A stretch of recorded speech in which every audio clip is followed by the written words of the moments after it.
What it is. Hey. Hey there, friends. It has been a short while. The news doesn't change much, but we are getting closer to something. We're getting closer to something, I think. Something devastatingly bad for everybody, I think. Unless Trump is totally right this time. And we are 2 weeks away from the golden age. So I will show you guys what the latest is. The title is Party Like It's 1999. That's referring to the NASDAQ or stocks because it's insane out there. On this show, I told you guys excitedly I was going to make a lot of money because the stock market was going to go down a lot because the Strait of Hormuz was going to be closed forever. I was right about one part of it, but the other part totally offsides. So anyway, but maybe not forever. Definitely not forever. Things can't go on forever, I don't think. But we'll see. Maybe indefinitely. I'm not sure. Pretty exciting for rich people. Pretty exciting times for rich people, which is who Trump hangs out with, I think, mostly. It listens to mostly. Rich people are excited. We are in the best of times. It is like a tale of two cities, really. For some people right now, it's the best of times. There are no worries. A billionaire was quoted as saying, "What does it matter if the Strait of Hormuz is closed forever? Doesn't matter." Well, clearly it doesn't. However, on the other side of things, the economy sucks for a lot of people and even some companies too. Even some companies. So I'll show you guys the reports. I'll show you the mixed news. I'll show you the latest from Trump. He threatened to nuke Iran. He's it's very interesting. We're in a ceasefire. We're in a ceasefire where we keep shooting at each other. Trump called it a love tap. He shot a few places in Iran. We shot a couple of oil tankers today. Yesterday, they were shooting in the Strait of Hormuz. Before that, they were shooting at the UAE. Trump says gas prices are down. I have that clip. I have the clip of him threatening to nuke Iran. People say. I don't know if it's, I don't really interpret it that way. A lot of people say he's threatening to nuke them frequently. Like when he said he would destroy an entire civilization. Deadlines come and go over and over and over again. I think Iran has originally today they were supposed to get back to us about our proposed deal. They didn't. Lots of fake news headlines, fake news, Israeli journalists being called out as promoting fake news to drive down the price of oil, basically. Oil is not bad right now compared to how it was. Oil is not bad right now. It is down. People expect there to be a deal. That's all. Widely expected. People expect that there will be a deal very soon. People, not including myself, not including a few others, but other people who are buying stonks, think there's definitely going to be a deal very soon. Trump is bored, they say, today. The reporting today is that Trump is bored with the war. He just wants it to be over. But actually, he doesn't get to decide exactly. I mean, he could, but he's in a very difficult spot right now. Unwinnable, actually. He's in a spot where he can't possibly win, in my interpretation of things. There's no possible way. Because if he quits, the people that still support him will hate him. So I'll go into that a little bit further, I guess. We have a few options for how things can end. It's what, May 8th. May 8th, right now. The Strait of Hormuz has been closed for, well, it's the 69th day of the war, 69. And the Strait of Hormuz is still closed. Trump said early this week, the week started off, yes, before markets opened on Monday. The week started off with headlines. We are about to have a deal. And we were going to do Operation, it was like Operation, it might have been called Operation Project Freedom or Operation Freedom. We did that for 36 hours. It was a very impressive operation where we said we would guarantee traffic in the Strait of Hormuz. Bunch of ships got shot at. Our ships got shot at. And it was abruptly called off after they spent the entire day on Tuesday. It was Taco Tuesday, I guess. After they spent the entire day talking about how great Project Freedom was going to be.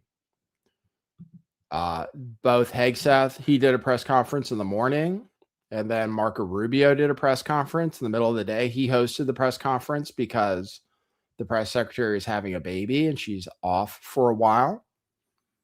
Still haven't had Trump do one of the news press conferences, but that's kind of promised to us. Maybe Trump, maybe JD Vance is coming up. The polls are incredibly terrible, incredibly bad for Trump, especially on the economy, and especially with the independents, and of course Democrats, but also independents. It's just historically, and it's insane. He's moved like 79 points or something on the economy.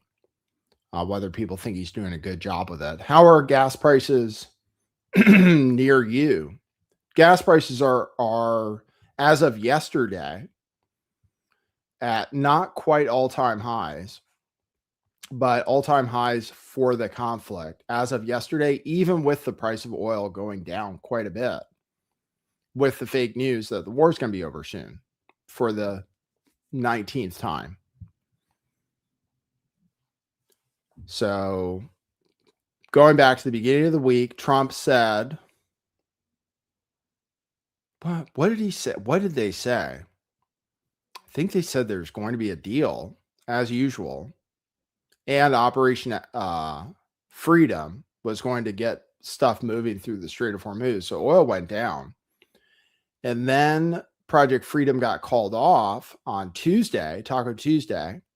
Then oil went down even further because Trump said that he was very close to a deal, and that Israeli Axios reporter reported that they were very close to a deal. There's like a one-page memorandum of some sort to end the war. Iran already basically said they're not going to agree to it, but it's not official yet.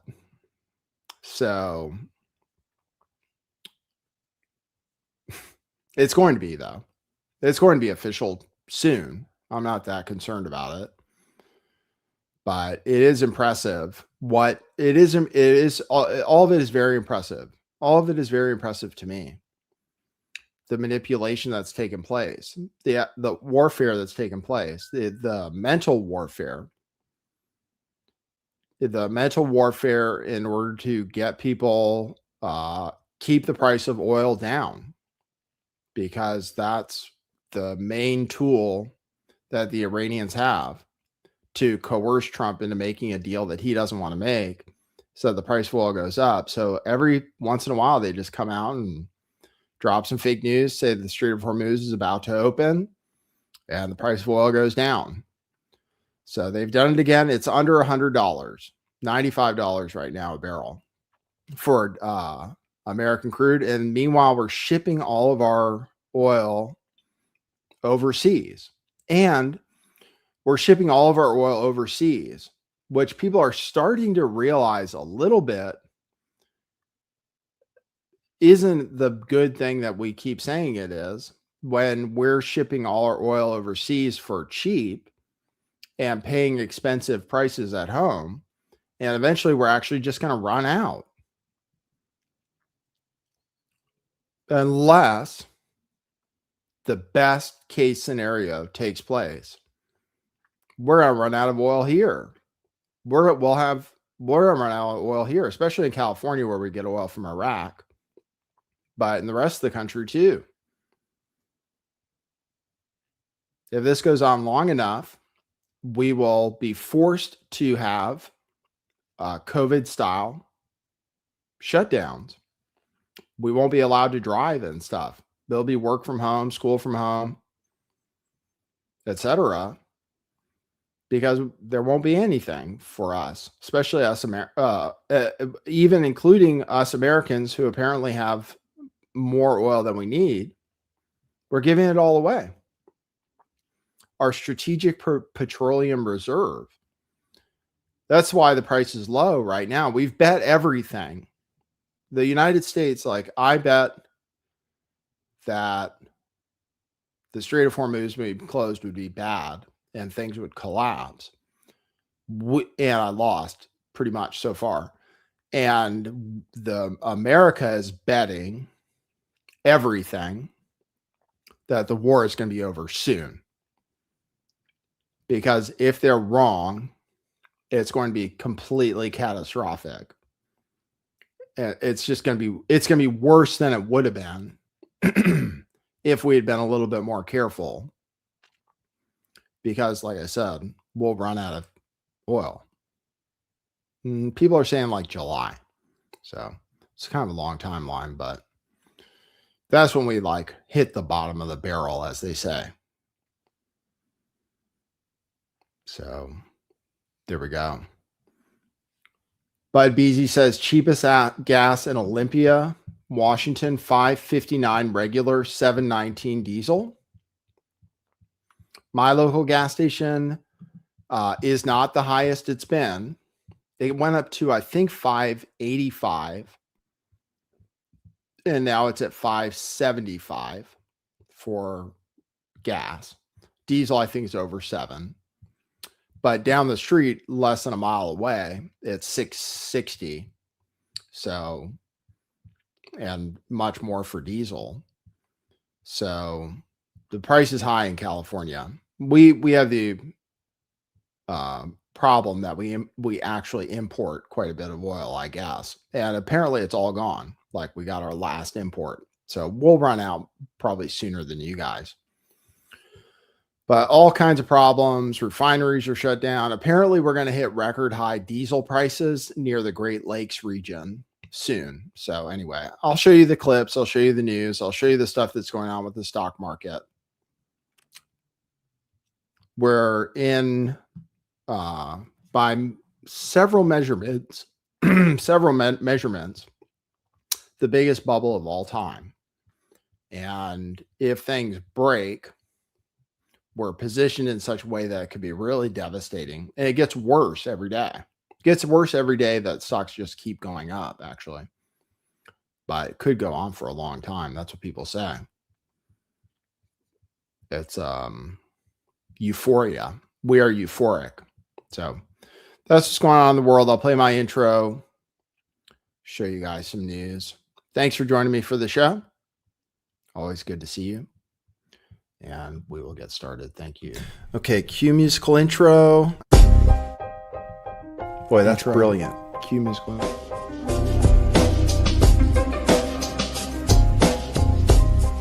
I do think some things in the world are real. Like you guys. You guys are real. Most of you.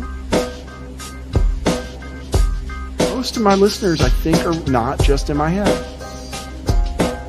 I think I have the metrics to prove it. You've taken a leap of faith today. What is that sound? And I apologize if you take offense. I'm a little offended myself. Welcome to our show. Welcome to the future. What it is, joining you live from sunny California. It's a beautiful day today. I'm your host, Nathan Stoltman. I bring you the news, the real news. Yes. And if you want to support the show, we have super chats active. You can also go to buymeacoffee.com/lifttheveil and drop coffees with notes, and I will read them before the end of the show. And you can do those anytime at buymeacoffee.com/lifttheveil, which is always scrolling across the bottom of your screen. You can also go to Truth Revolution Clothing at truthclothing.io and buy some shirts that are on closeout, going out of business sale, mostly $5 and $10. You can get your question everything shirts that we still have in stock, Bitcoin shirts. Oh, I could talk about Bitcoin too. I used to talk about that a lot. Bitcoin, crypto, Bitcoin saves, HODL. Those shirts are still available. We still have plenty of those in stock in your size. Freedom of face shirts from now we have a new pandemic, hantavirus. I mean, it's not really going to be a pandemic, I don't think, but maybe. Freedom of face, we have that in kid sizes as well. Those are made in America. They're $5 each. You can also get female specific shirts, which we have a selection of. Question everything, we have in many styles. Lift the veil for $5. All super nice, super high quality shirts, all of them, $30 plus shirts, all for sale for $5 or $10. Get them at truthclothing.io. Truthclothing.io. Let's show you the news. Donald Trump posted this. He keeps saying the same thing. He has been saying it since the beginning of the war. We're close to a deal. Iran's begging for a deal. We have all the cards. We won. I don't know how many times he's declared it. Many. We've won. We have all the cards, he says. We have all the cards. And they posted this, which says, I have all the cards in Uno, where actually the more cards you have, the worse it is. So Iran made fun of him for it because they're smarter than we are. And that's actually like statistically true. They're the 4th or 5th highest IQ country in the world. I guess that's why they're so much better at memeing than we are, but certainly than our president. I have all the cards in Uno, he says. I have all the cards, which like I said, is bad in Uno. But that's what he says. He has all the cards. The thing is Iran, the thing is Iran has cards that they still have. We've played all of our cards and we're still losing. And Iran still has cards left that haven't been played because they're already winning. So when he says we have all the cards, it's kind of I don't know if you know what I mean. It's like you keep using that word. I don't know if it means what you think it means. Iran still has some tricks up their sleeve, which will make things a lot worse for us. Namely, mostly closing the other strait, basically. They could close the other strait, and they still have the Strait of Hormuz closed, and they just proved that we can't open it because we tried and we completely failed. Epic faceplant on Operation Freedom, where we had to cancel it within 36 hours after promoting it all day long. So we proved that there's nothing we can do to open the strait besides making a deal with them, which they're not in a hurry to do. Apparently, they're begging for it. Oh, speaking of IQ. Yeah, perfect. Trump keeps talking about his tests, his cognitive tests, which again, they're testing him to make sure he doesn't have dementia or Alzheimer's. That's what these tests are from the questions he describes. Oh, some of them he does wrong, but experts say that from the questions he's describing, these are Alzheimer's tests, which he's had to take 3 times at least. So here he is describing his IQ test. We can decide who's winning, I guess, or who's smarter. Let's see. Administration. You know, one of the things I said is that we should have, in my opinion, anybody running for president or vice president should take a cognitive test.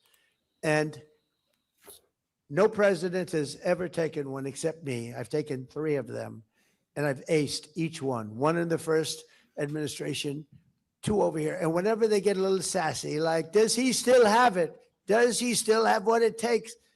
I say, all right, I'll take another one. And they are hard. There are many people in this room I know that are smart. They're not going to ace them. There are many people standing back there, the fake news media, that I'd like to have them. You know, the first question is very easy, and they always show the first question is, you have a lion, a bear, an alligator, and what's another good? A squirrel, okay? Which is the squirrel?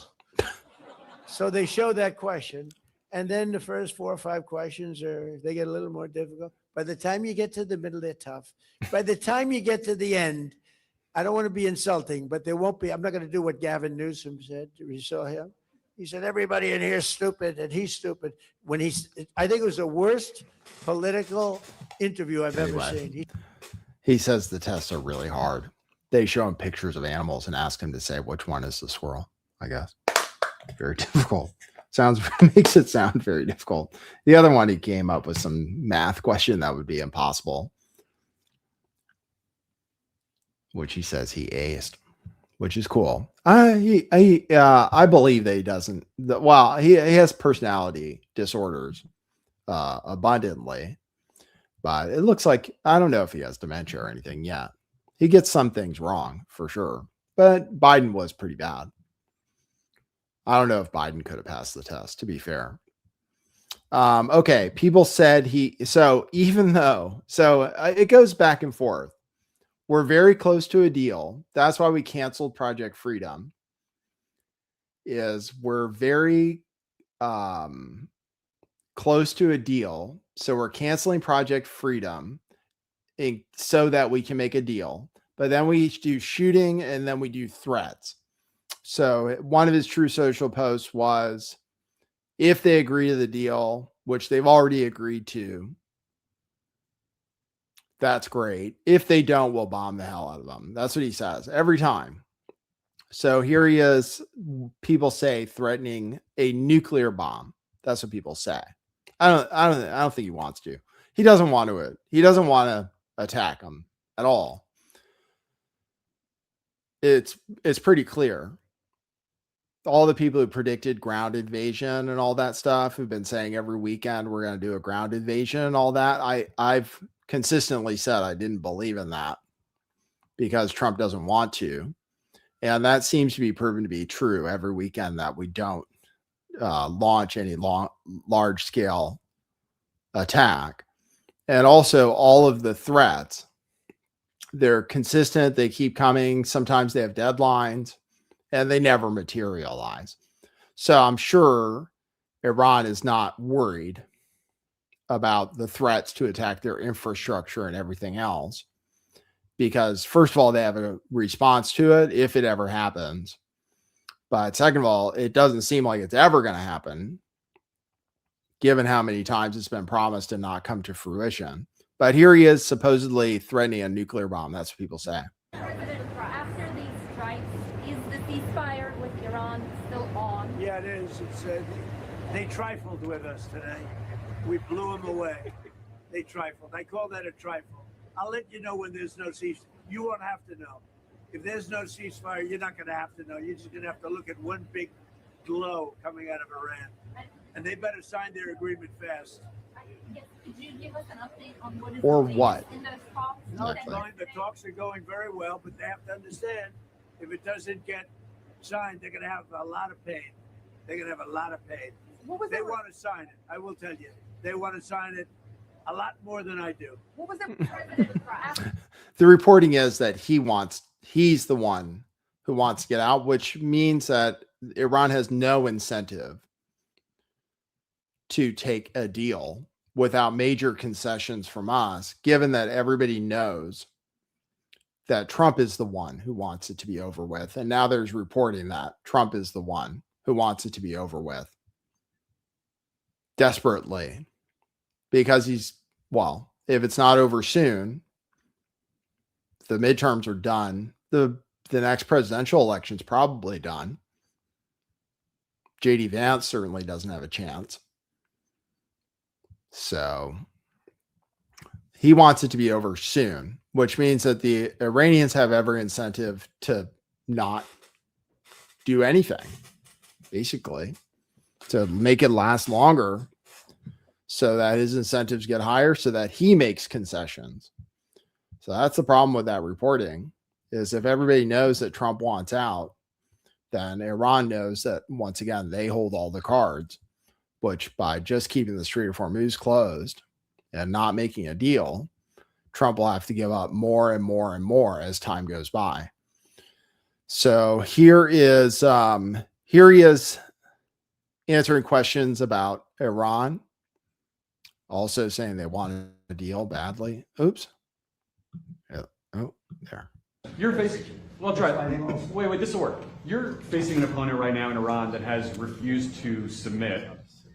You seem optimistic now that you may be closer to a deal. What's different about this moment now than in other moments where a deal has seemed close? Well, why do you say they refused to submit? You don't know that. You don't know what's going on. They were firing on U.S. ships a few days ago. Yeah, no, a few days ago is a long time ago.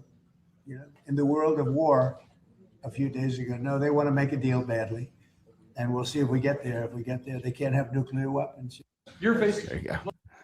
Just keep saying the same thing over and over and over and over and over and over again. They can't have nuclear weapons. They can't have nuclear weapons. He had kids in the White House. I think he told the kids that Iran would blow them up if they had a nuclear weapon. Here he is answering questions about whether Iran has responded. They said, honestly, the news reported today. Axios reported with their Israeli journalist that Iran was going to get back to us today. Rubio said that Iran was going to get back to us today. They didn't get back to us today. So here he is answering another question about how they're going to respond to the offer. Iran officially responded to the one-page offer. Well, it's more than a one-page offer. It's an offer that basically said they will not have nuclear weapons. They're going to hand us the nuclear dust and many other things that we want. Have they agreed to that so far, Mr. President? On When they agree, it doesn't mean uranium? much, because the next day they forgot they agreed. And, you know, we're dealing with different sets of leaders. When you talk about regime change, you know, they keep talking about regime change. Well, we got rid of the first regime. We got rid of the second regime. We got rid of most of the third regime. And then they say, oh, is that regime change? I think it's the ultimate regime change. How close would you? Anyway, more about regime change. So there he is. He says they agreed to everything, but then they forget they agreed. Okay, so I guess they forgot.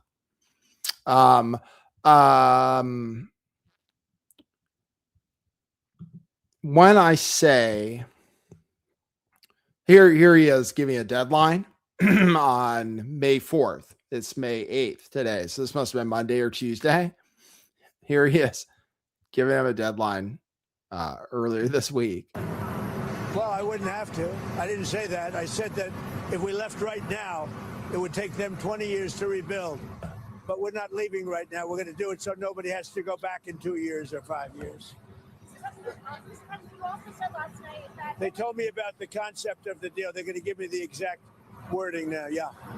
Last night you also said that only like 85% of Iran's missile making capabilities has been eliminated. Correct. Is that other 15% important? Does the United States need to eliminate that? Well, I'd like to eliminate it. Yeah, I'd like to. It'd be a start for them to build up again. And yeah, I would like to eliminate it. Sir, under what circumstances would you please start military strikes on targets? Well, I don't want to say that. I mean, I can't tell that to a reporter. If they misbehave, if they do something bad, but right now, we'll see. But you know, it's a possibility that could happen, certainly. Mr. President, in your letter to Congress, you like a What? I should review clips before I do my show. The Post says Iran has been given only 24 hours. After that, the world may witness one of the most devastating airstrikes ever seen. That clip didn't say that. So now I have no idea if he really said that. I saw 24 hours. I saw 7 days. He has a meeting in China, I think next week. Maybe at the end of next week. Hold on, let's see when his meeting with China is.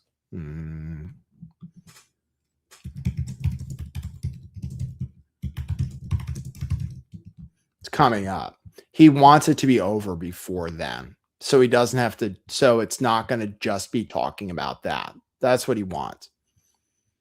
He's hoping it'll be all wrapped up before he goes to China. So he doesn't have to talk about it. Next week, May 14th, 15th. Today's the 8th. So the 14th is next Thursday. So he's meeting with China next week. He wants the war wrapped up by then. That's his desire, is to have it wrapped up so he doesn't have to talk about Iran with China. But we'll see. Place your bets. Place your bets. Place your bets. So when I say it's he has no good options.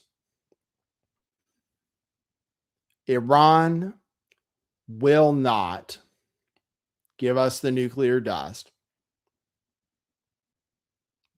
Iran will not give up the Strait of Hormuz without us conceding on something else. They're either going to have to keep the Strait of Hormuz or they're nuclear at a bare minimum. They might demand both. So far, they're demanding both. We are demanding they turn over all their enriched uranium. They shut down their underground.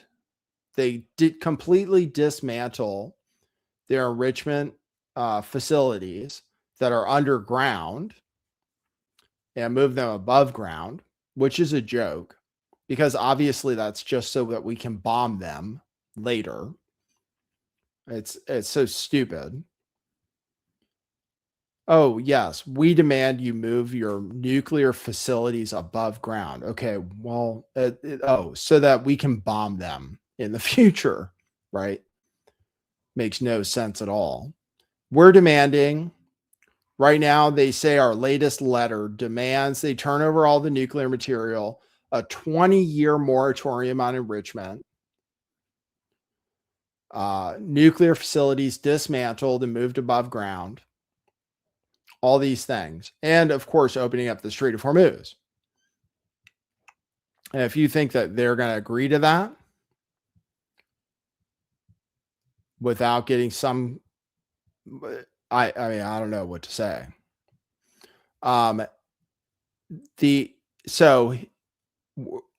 Given that, he has a few options. He can leave and declare victory somehow. But everybody, the problem he has is everybody hates him and wants the war to be over. So there are some people who would like him to leave. What is it? Something like 65% of people don't like the war. Something like that. 65% of people. Those people would like him to leave, but they're not going to like him after he leaves. The remaining 35% of people are the biggest problem. The remaining people who still support Donald Trump are the problem now, because for those people, Trump can't possibly win. If he leaves, those people will turn on him because those people those people who still support Donald Trump, half of them want him to nuke Iran. Half of them are Israel first, and they want him to bomb the crap out of Iran still. And he doesn't want to do that. So the remaining people that are left will not be satisfied with a deal. He wants a deal.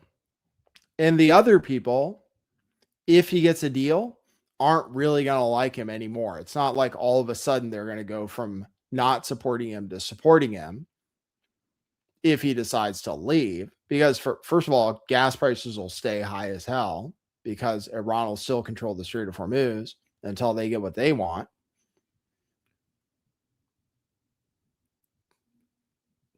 They still have all their missiles. We're not even trying to do anything about their missiles, which is the main demand of his few remaining allies, Israel, UAE, Saudi Arabia. They all want him to get rid of their missile program. We don't even talk about it anymore. In the early stages of the war, we didn't talk about nuclear that much. We just talked about their missiles, that we had to get rid of their missiles because their missiles were the problem, because they're going to build a conventional shield, we called it, by having so many missiles that we couldn't attack them because they could respond with missiles. So that was the main justification in some of the early weeks of the war. It wasn't even about nuclear. It was the missiles, because the missiles were allowing them to get the nuclear. Now we don't talk about missiles anymore at all. Israel is very unhappy about that. The UAE and Saudi Arabia are not going to be happy about that. Trump says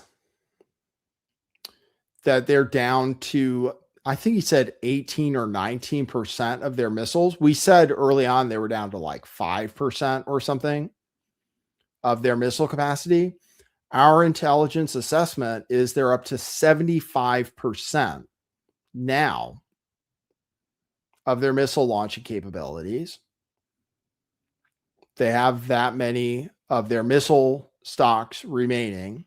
They have at least 60% of their drone stocks remaining now. And even if we make a deal, there's nothing in our deal that says they can't just make more missiles. So if we make the deal that we proposed, they'll still be able to build their conventional shield. They'll eventually be able to build ICBMs, which they already have kind of, that can hit Europe.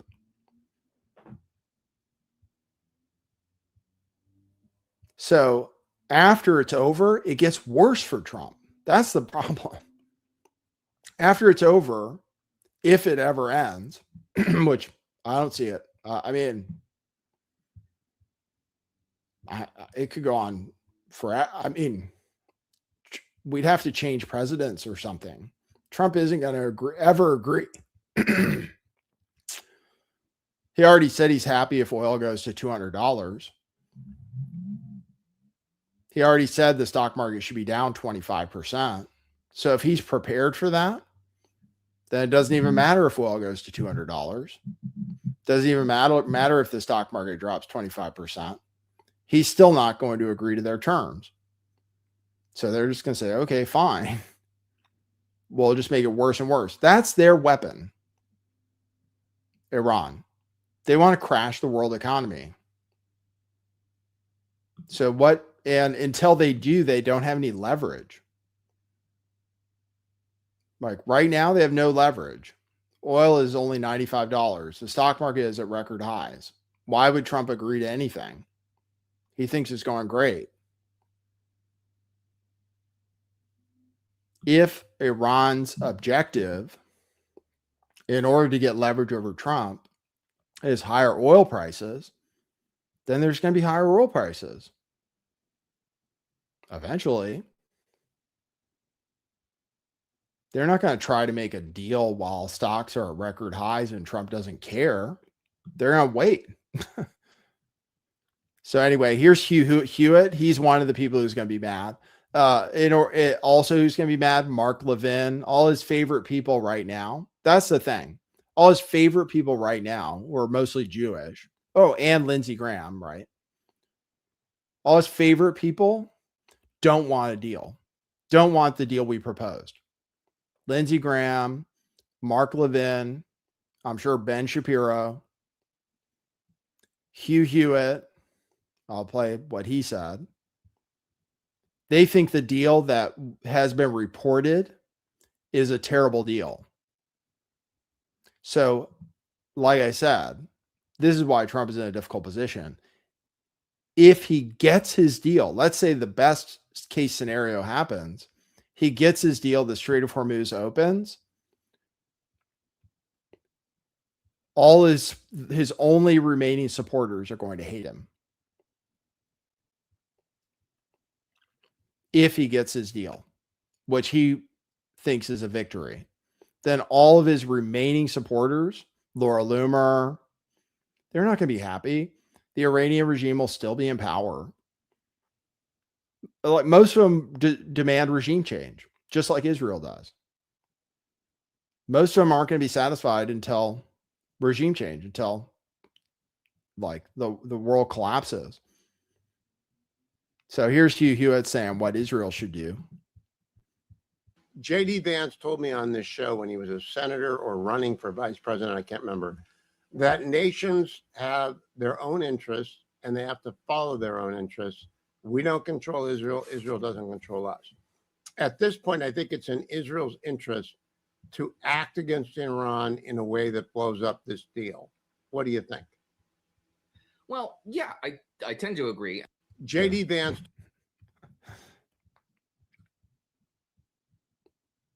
So it's in Israel's interest to screw up the deal, as it's been reported, because it's not good enough. So if Israel doesn't want it, do you think Trump is going to? We'll see. I have Trump. The ballroom situation. I can tell you about that. The ballroom situation is very amusing at this time. Originally, it was $200 million privately funded. Then it was $400 million still privately funded with an anonymous donor list and no conflict of interest issues. There's some kind of scheme involving it where there's no ethics. Ethics can't investigate it for conflict of interest issues. So everybody's an anonymous donor for this $400 million ballroom. Now, Congress is trying to pass a bill for $1 billion of taxpayer money for the ballroom. Because if I had to speculate, because Trump keeps talking about how it's drone proof and has missile proof windows and all of that stuff. If I had to speculate, it's because Trump thinks that now that we've made it okay to just kill world leaders or kidnap world leaders, now that now that we've made assassination an acceptable way to wage war, I think people are now concerned that the president will become a target and they need some kind of secret underground facility under the White House. I think that's what's going on because they keep talking about the military aspects of it. It sounds like they're trying to create some kind of secret military underground base underneath this new ballroom where the president can hide out and military operations can be, and everybody can hide out in the case that somebody decides to use our tactics against us. That's what I assume. So now Congress is trying to put forward a bill for taxpayers to be on the hook for $1 billion for something that was supposed to cost taxpayers nothing, of course. Thanks, Pirate Justin. Says Shabbat Shalom. Yes. Shabbat Shalom to you. Thanks for that. And you bought a coffee. Thank you. I'll make sure to check it before the end of the room. The end of the show. Shabbat Shalom. Also, we're declaring a Jewish holiday for the entire country. Don't know if you guys heard that. For the 250th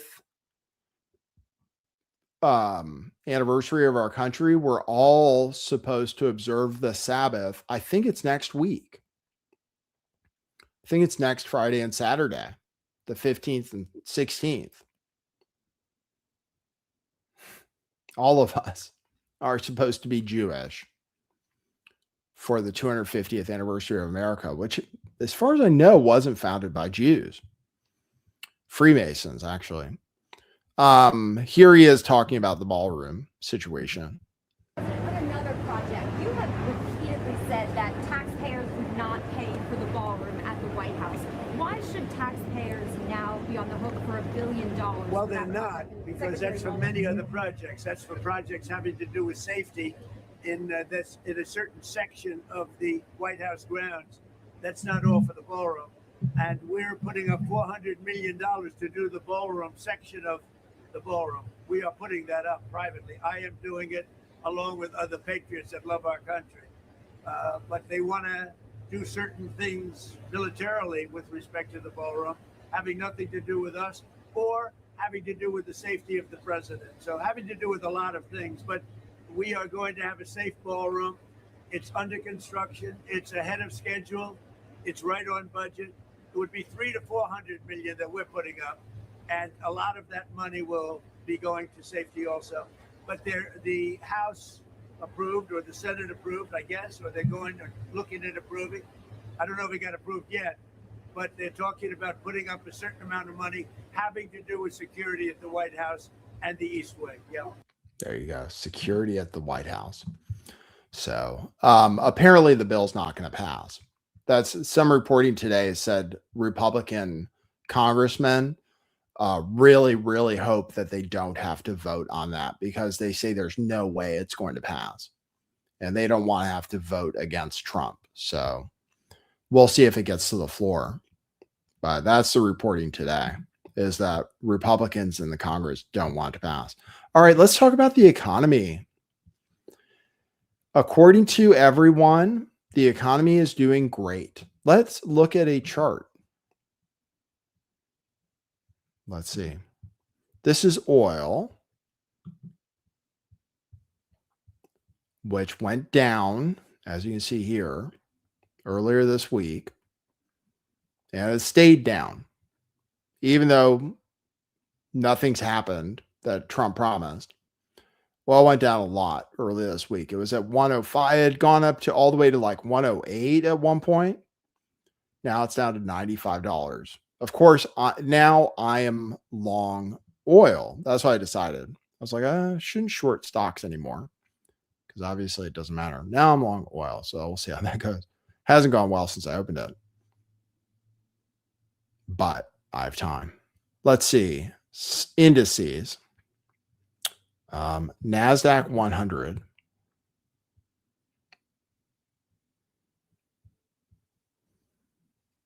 Let's see if it opens. And let's look. It was up over 2% today. Look at that. Okay, this is a daily chart. Today was the biggest day of the rally. Let's look at a long-term.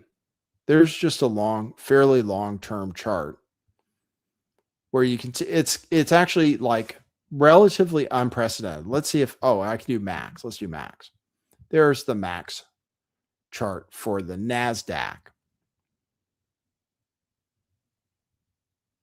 29,234. That's NASDAQ 100 futures. The actual NASDAQ, I think, is at 26,000.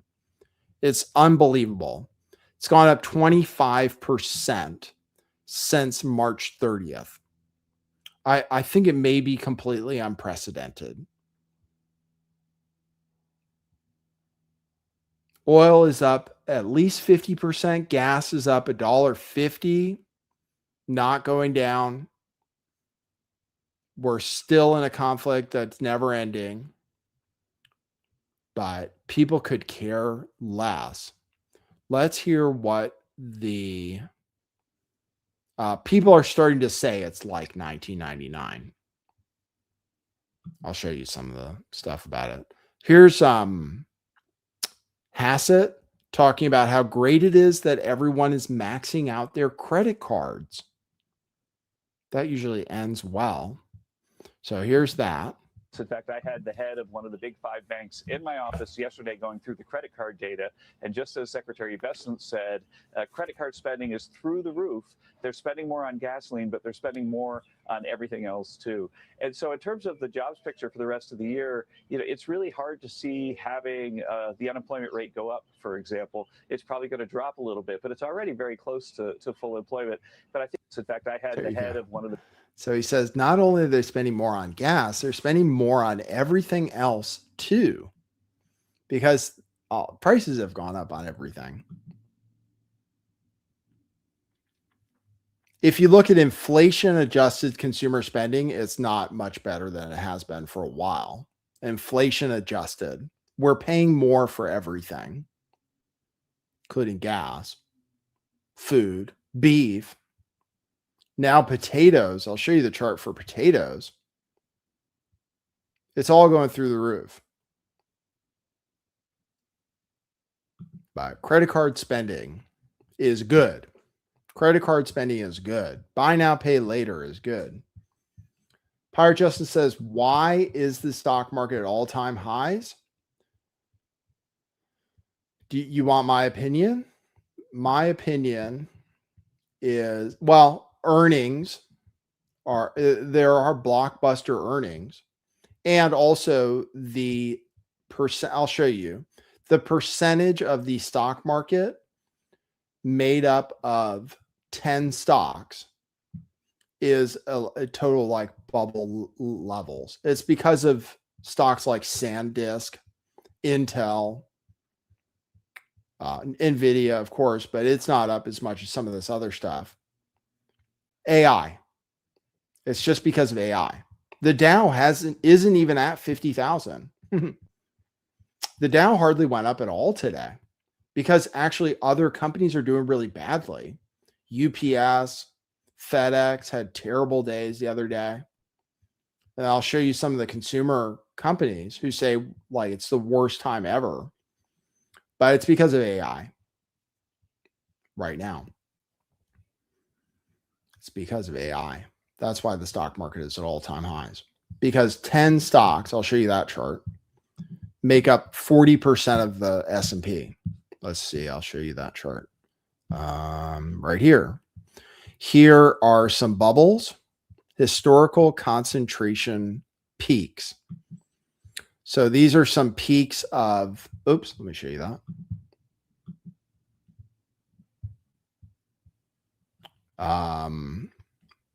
In different bubble eras. So it shows the Nifty 50 up to 40% during the 70s before it crashed. Japan percentage was 44% before a crash in the 80s. Tech made up 41% of like compared to the S&P 500 tech stocks in the 2000s. And now the 10 biggest AI stocks make up 41% of the S&P 500 right now. 10 stocks. It's probably like Google, Apple, Nvidia, SanDisk probably, Facebook, Amazon. The earnings have been incredible. That's the other thing. The earnings have been incredible. But a lot of them have zero cash flow because they're investing all their money in AI, which I don't know who they're going to sell it to. That's all. if we're actually not doing that well. I wanted to play Trump's clip. Gas prices are $4.56 per gallon as of the last time I saw it measured, which I think was Thursday. Yeah, yesterday. The highest they've been since 2022 during the Biden administration. They haven't reached all-time highs yet, but even with the price of oil going down, gas prices did not go down in the whole country. They still went up yesterday, even though the price of oil is down significantly, like 12% or something from where it was. Here is Trump saying something that's not true. They asked us not to do it during the negotiation. Are you considering maybe going back to that now that gas prices are more than $4.50? Well, no, gas prices have come down today. Have you looked? They've come down very substantially today. The gas prices, you know what's happened today? Gas prices are way down and the stock market is way up today. So gas prices have come down. And I saw today that they broke negatively. In other words, to our positive position, they broke our way very substantially. And when the war is over, gas will fall down at levels that you've never seen before. You'll be down to where you were, maybe even lower. We had it down to, I was in Iowa, and we were at 85, or about 85. We broke it. We had numbers that nobody's seen in a long time. So you had $2 a gallon. We were down, I think you were $1.85, $1.90 in Iowa and a lot of other places. Outside of California, where California charges such a high tax on the gasoline, when you take that tax off, but California has a tremendous, I don't know if anybody knows. All right, so that's it. He said gas prices have come way down, he said, that day. And the stock market was way up that day. In fact, the stock market was down and gas was up that day. He was fact-checked on that.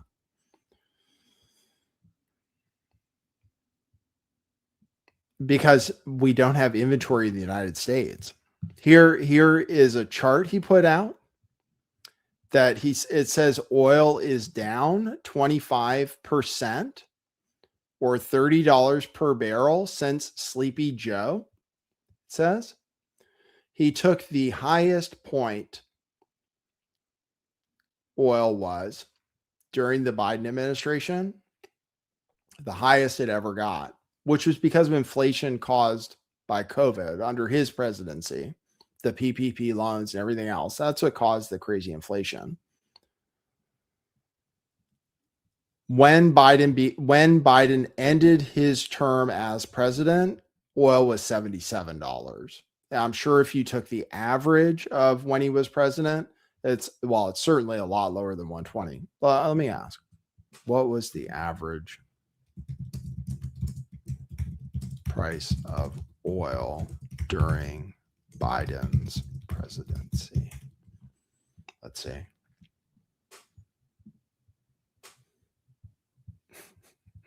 Birdman says 185. He's insane. Maybe it did get that low. When I was in Texas, gas was pretty cheap. It was like under $2, I think. That was before COVID. The average was $81 per barrel during Biden. So even if he had just taken the average, it's higher now. And normally, you really can't blame the president or give the president credit for low gas prices. It's something presidents always take credit for, or they always blame the other guy for, but actually has almost nothing to do with the president. Almost every time. It almost always has to do with like the global economy and OPEC and all kinds of other stuff.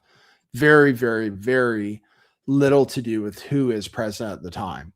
It's not like Drill Baby Drill was really creating a lot more oil or anything, or taking over Venezuela or any of that was truly lowering oil prices. It's something that a president usually doesn't have control over. In this case, though, Trump can take full credit for the increase in oil and gas prices. In this case, you can blame him. And this is a rare case where you can blame Donald Trump because he decided to start a war in Iran where everybody knew they were going to shut down the Strait of Hormuz except for him. And here we are. And it's just going to get a lot higher eventually. But putting out this chart is pretty funny. Here's a chart of just like, this is why gas is expensive. This is where our inventories of oil and gas are declining very rapidly. And oil in particular, we're exporting a record amount. So here, it's not that bad yet. You see this line though. Gasoline stocks are at the lowest seasonal level for more than a decade. This is 2026. For this time of the year, actually, we're at record high gas prices. For this time of the year, we're at record high gas prices. We set that. So because it gets worse in the summer when more people drive. So for this time of the year, though, this pink line, we're at the lowest seasonal level we've been in a decade. And this pink line will continue to go straight into the floor unless the Strait of Hormuz opens. And even if it does, this pink line is going to go down. If it follows this, it goes down like this through the floor of this chart. So even with oil going down, we don't have gasoline. And eventually you can run out. And that normally determines what the price is. So that's gas. Here's our transportation secretary saying we're in a good place. Here he is talking. We live in a very different world, and I just don't think we've had other presidents who've been willing to see the threat and address the threat of Iran. And so I think opens up, you're going to see prices come down immediately. You saw yesterday energy prices came down below $100 a barrel. I think we're at 93 this morning. Don't quote me on that, but I was looking at things like 92, 93 for Brent crude. So we're in a good place. We see the price of crude going down significantly recently, but when could we see that at the pump? Especially now we're getting into that summer blend gasoline. 90% of Americans take road trips for their summer vacation. Well, first of all, we want to encourage all Americans to take a road trip, whether you're going to go 2 hours or 2 days. To see your country. Everyone should come to Philadelphia, by the way. This is where it all started. Great history here. So if you're thinking about a summer road trip, come to Philadelphia. But it's interesting the way gas stations work. When prices go up per barrel, you see that the next day the price at the pump goes up. And as prices go down, it takes a little bit longer to ricochet through lower prices at the pump.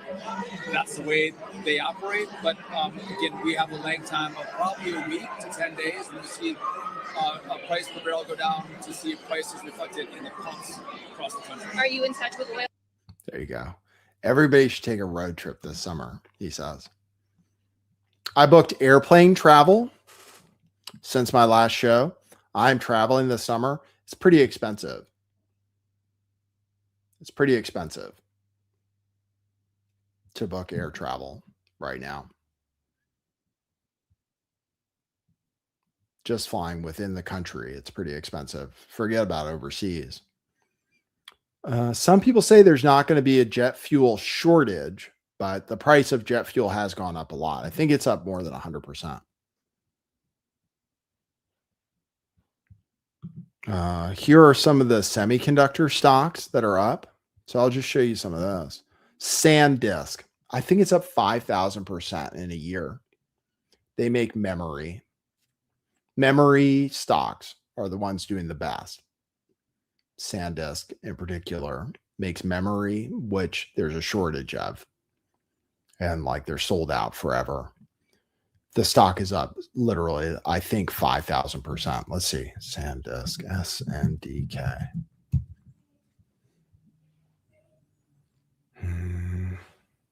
SanDisk Corporation. Let's show that. Wow. The stock is at $1,561. They'll have to do a stock split. It was up 16% today. This is a short-term chart. Oh, yes. Over 1 year, it's up 3,560%. Over 1 year, this stock, SanDisk. This is why people who own Bitcoin are pissed off, because Bitcoin isn't even at a record high right now. And Michael Saylor says he's going to start selling it because he runs Ponzi schemes. It's up 3,560% in 1 year. And it just went up 16% today. So that's SanDisk. Intel, since Trump bought it, is up, I believe 500 and some percent. Since Trump America owns 10% of Intel. No, that's not it. Intel. INTC, sorry. Up 14% today. Look at that. And in a month, it's up 85%. Over a year, it's up 422%. Apparently, since Trump bought some, it's up 500 and some percent. Let's look at the 5-year chart. That's a 5-year chart. I think Trump bought some like around here in December or something. Yeah, somewhere. Yeah. Around here, about $20. And it's now $125 a share. So those are some of the companies that are doing incredibly well. Yes, and people who own Bitcoin are pissed, which I guess they should be. The semiconductor stock index. But let's see. Warren Buffett, this is his cash. Warren Buffett owns almost has a record amount of cash on hand. He doesn't want to buy, or his company doesn't want to buy anything. Berkshire Hathaway has been selling stocks constantly while they've been going up. And people are making fun of him now. We'll see if they keep making fun of him. Oh, here's the chart right here. His indicator, the Buffett indicator, here says that stocks are at record high valuation, 227% of GDP. Record, higher than any bubble ever, higher than .com, higher than anything. So that's that indicator. Consumer sentiment. Actual consumer sentiment is the lowest it's ever been, 48.2. Consumer sentiment, while the stock market is at crazy highs and going up like crazy every single day, consumer sentiment is actually the lowest it's ever been. But we're maxing out our credit cards. 70% of Americans think the economy is getting worse. 70%. Something like 92% of all stocks are owned by the top 10%. Kraft Heinz says that people are running out of money every month. Their stock is not doing well. Negative cash flows from lower income brackets where they're dipping into savings. Whirlpool appliances say appliance demand hasn't been this low since the great financial crisis. Their stock was down like 16%. Whirlpool, and they had to stop paying a dividend for the first time ever because they're about to run out of money. So that's from people like buying new houses. Typically when the economy is doing well, people are buying appliances. So they're not doing well. Potato prices are up 700% in the last month. Potatoes are up 700% in the last month, apparently.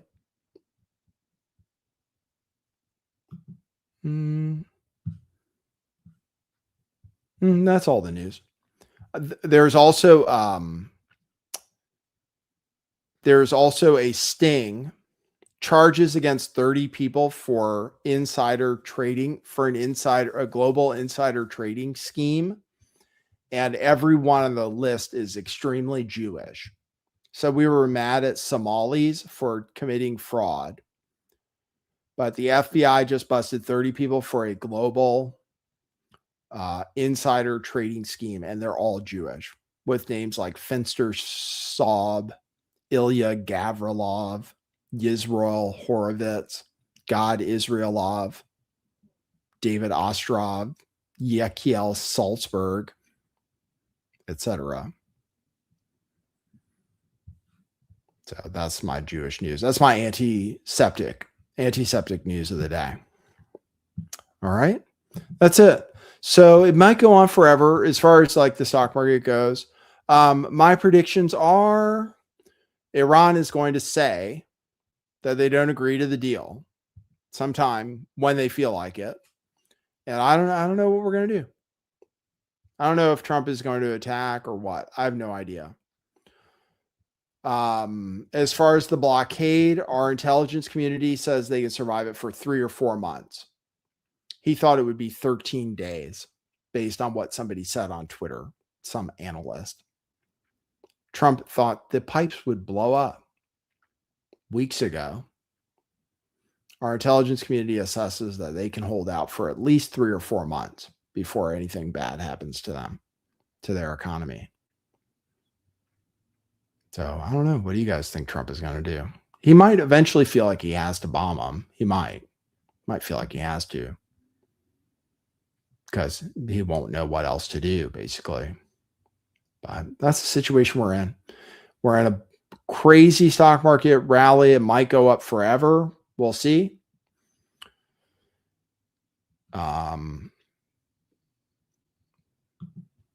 But eventually shit could hit the fan.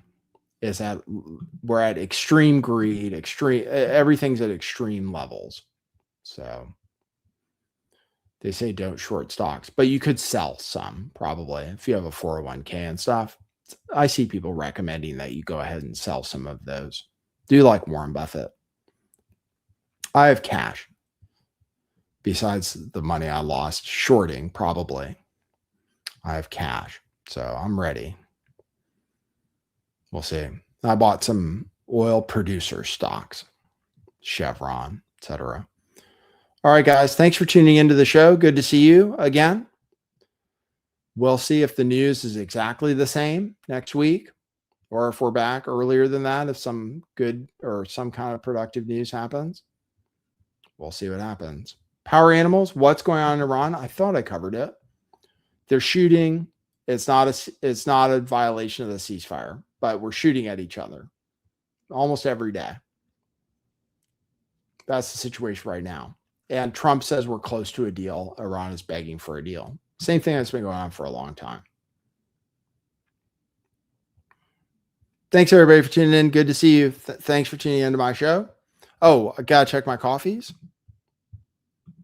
Pirate Justin said he left a coffee, and I'll publish the podcast. Pirate Justin says, Shabbat Shalom, Daddy's home. Thank you. Frank bought 8 coffees. Thank you, Frank. 8 coffees is so many. Thank you, Frank. You're the man. Put Pirate Justin to shame. Thanks, Frank, who just gave a thumbs up emoji. Thanks, Frank, for 8 coffees. Good on you. Thanks, Pirate Justin, for buying a coffee. Appreciate that. Shabbat Shalom, Daddy's home. I wonder what that means. All right, guys. Thanks for tuning in. We'll see you at the next one. It happens around 3 p.m. when it happens. So be ready for it anytime. All right? For now, that's what it is.